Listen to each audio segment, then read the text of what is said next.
Bonjour à toutes et à tous, bienvenue dans cette première vidéo 2021 de Kempo avec un set de ma composition que j'ai élaborée pendant cette trêve qui regroupe la majorité des frappes qu'on peut retrouver dans notre école. Je vous le montre d'abord et je vous l'explique ensuite.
Il a 30 mouvements.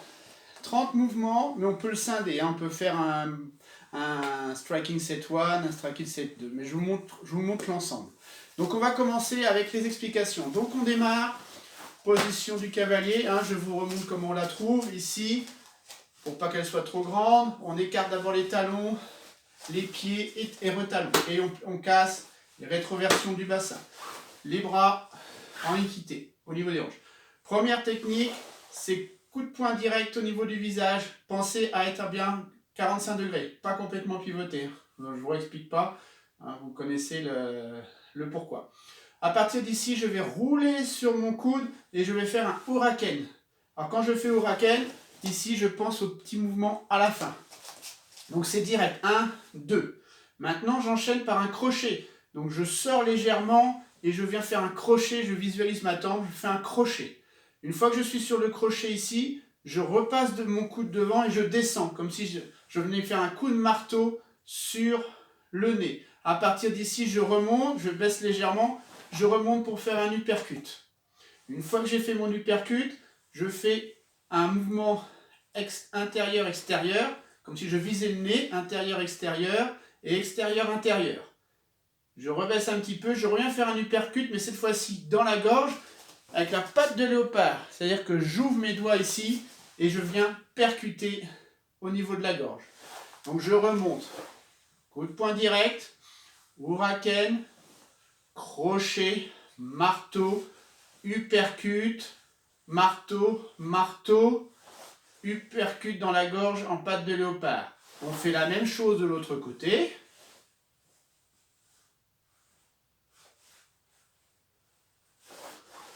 Voilà, on en est déjà à 16. Là, on change de niveau. Deuxième niveau, on passe au niveau moyen. Donc, coup de poing direct niveau plexus. Coup de poing avec le point, là, le point est de 3/4. Ici, on va revenir et on va faire un snap punch ici. On va venir frapper, mais le point horizontal. 1, 2. On va faire la même chose, sauf qu'on va sortir la première phalange. On va venir frapper avec la première phalange, pareil de l'autre côté. On va refaire la même chose, sauf qu'on va sortir la deuxième phalange. Je vous ai déjà expliqué dans une vidéo précédente comment on faisait ce point-là, ici, ici. Une fois qu'on a fini la zone moyenne, on va passer en zone basse. On va faire un uppercut sur le côté, un uppercut sur le côté, frappe génitale. Et là, toujours pareil, je vais rouler sur mon coude et je vais faire un marteau. Je vais venir frapper avec cette partie-là. Je vais faire un marteau. Pareil de l'autre côté, frappe génitale, marteau. Et là, nous devons avoir nos 30 techniques. Je vais me rapprocher pour que vous les voyez un peu mieux.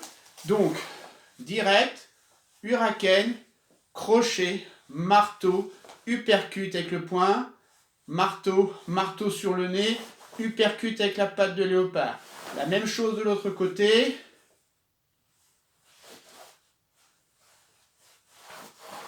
On passe en ligne médiane, point direct, le point tendu. Le snap, donc le snap, le point il n'est pas tendu, ici. ici, le snap avec la première phalange de sortie, le snap avec la deuxième phalange de sortie. Uppercut sur le côté, pas un sur l'intérieur, mais sur le côté, on vient ici, ici, ici.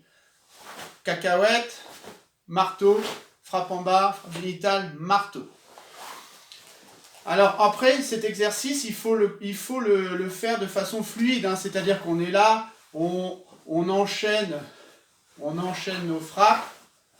Vous voyez, pas plus fort que ça.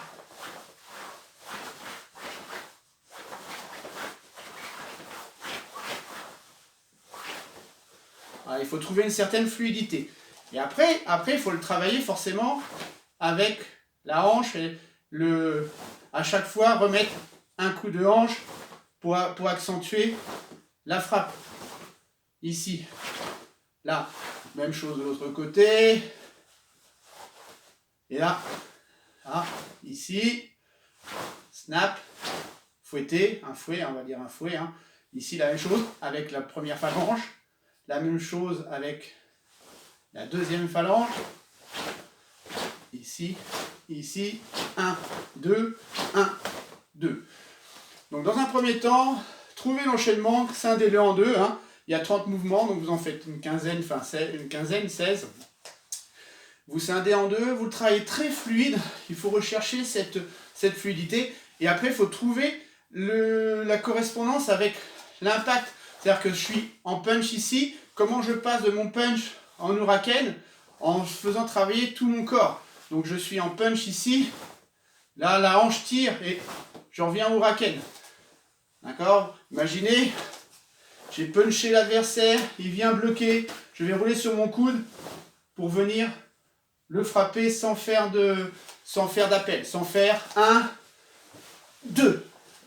Même chose, on est en huracan ici. Et là, ici, huracan, il a été bloqué mon huracan, donc je vais passer sur l'extérieur du bras de l'adversaire.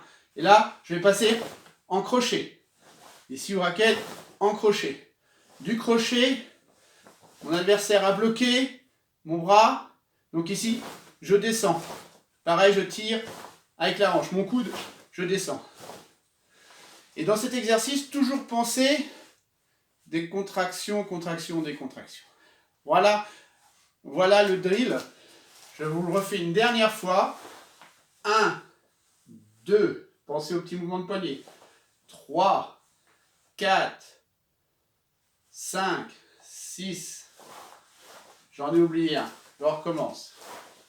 1, 2, 3, 4, 5, 6, 7, 8, 9, 10, 11, 12, 13, 14, 15, 16, 17, 18, 19, 20, 21, 22, 23, 24, 25, 26, 27, 28, 29, 30. Voilà l'exercice du jour. Les 30 frappes les 30 frappes principales qu'on peut retrouver et qu'on mettra en application dans les situations de self-défense. Travaillez-le, posez-moi vos questions si vous avez des remarques. Dites-moi ce que vous en pensez. J'ai créé la même chose pour le set de blocage et pour le set à main ouverte, pardon. Donc voilà, j'ai travaillé pendant ces vacances sur ce genre de choses. J'ai complété ceux appris en Kempo qui me paraissaient un peu des fois incomplets. Et voilà, je continue à travailler. Entraînez-vous sur ce drill et on se revoit très vite.